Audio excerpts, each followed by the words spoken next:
30 नवंबर सन 2000 को एक प्रदेश दो भागों में बट गया। उसका नाम था मध्य प्रदेश। एक का नाम हो गया छत्तीसगढ़, एक का नाम हो गया मध्य प्रदेश। एक की राजधानी रायपुर हो गई और दूसरे की राजधानी भोपाल पहले से। ये जो मध्य प्रदेश का खंड हुआ, इसी में एक माहेश्वर नाम का स्थान है। कभी जाना जब आप उज्जैन जाते हो, वहीं से लगभग 30 किलोमीटर दूर एक छोटा सा मकान है, जैसे किसी किसान का हो, आज भी दिख रहा है, कभी जाके देखना। वो जानते हैं किसका है? होलकर के राजा का है, होलकर परिवार का। होलकर का राजा एक छावनी लेकर के ऐसे ही टहलने कहीं प्रवास पे गया होगा, एक गांव में गया। एक शिव के मंदिर से बिटिया बड़ी प्यारी सी दोनों तरफ चोटी किए, इतना तेज था उसके चेहरे पर, राजा मुग्ध हो गया। कहा किसकी बेटी है? कहा एक ब्राह्मण की कन्या है। कहा बुलाइए उनको। बुलाया, हाथ जोड़ के कहा आप अपनी बेटी की शादी हमारे पुत्र से करेंगे। अब राजा की आज्ञा सुनकर के वो गरीब ब्राह्मण नाच उठा, कहा धन्य मेरी बिटिया रानी बनेगी। कहा करेंगे। शादी हो गई। 28 वर्ष की अवस्था में एक पुत्र ही था, तभी वैधव्यता को प्राप्त हो गई। नाम हुआ अहिल्याबाई होलकर।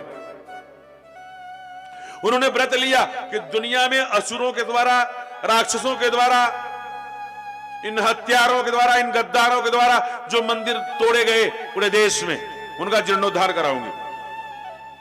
ये संकल्प, उनका घर देखना टूटा हुआ है, लेकिन मंदिर टूटा हुआ रहने नहीं दिया। एक संकल्प के साथ निकली और निकलते निकलते काशी आई। जब काशी विश्वनाथ में आई तो वहां के पुजारियों से पूछा शिवलिंग कहां है? कहा जब राक्षस आए थे, आसुरी शक्तियां आई थी, तो मुगलों के कारण, भय के कारण से, इन पिशाचों के भय के कारण से हम लोगों ने जो भगवान शंकर के त्रिशूल से खोदा गया कुआं बताया जाता है, ज्ञानवापी, उसी में भेज हम लोगों ने फेंक दिया। मां वहीं 3 दिन रह करके कुआं खुदवाने लगी। तीसरे दिन जब शिवलिंग नहीं मिला तो अन्न जल छोड़ दिया। चौथे दिन रात्रि में भगवान शिव ने स्वप्न दिया, बेटी तुम मुझे यहां कहां खोज रही हो? तुम भूखी प्यासी प्राण देने पर तुली हो क्या? तुम जाओ, मैं वहीं नर्मदा स्वर में, नर्मदा के किनारे वहीं मिलूंगा। पुनः आ गई नर्मदा मैया के यहां। 108 आचार्यों को बुला करके रुद्री करवाई, रुद्राभिषेक हुआ। और जो ही हुआ, आंचल फैलाकर मां बैठी थी कमर भर पानी में, और नर्मदा में रुद्री पढ़ी जा रही थी आचार्यों द्वारा। जो ही हुआ, पूर्णमिदम पूर्णाद पूर्णमुदच्यते कह करके पूर्ण हुआ जो ही पाठ, उसी समय उसी लहरों से छलकते हुए शिवलिंग मां के आंचल में प्रकट हो गए। वही बाबा विश्वनाथ को स्थापित है जो आप दर्शन करते हैं। ये है निर्गुण से सगुण। आप उस मां को जानते हैं?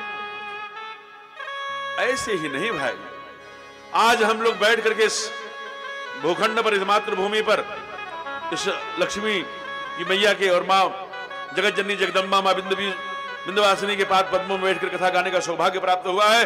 अनेक लोगों ने तिल तिल अपने को गलाया है। अनेक लोगों ने इस धर्म को, इस संस्कृति को बचाने के लिए एकदम राष्ट्राय स्वाहा किया है।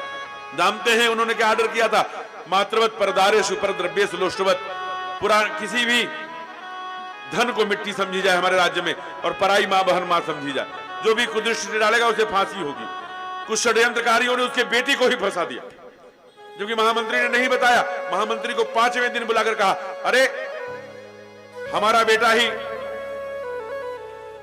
जब ये था तो आपने बताया क्यों नहीं? तो कहा महाराज बताया इसलिए नहीं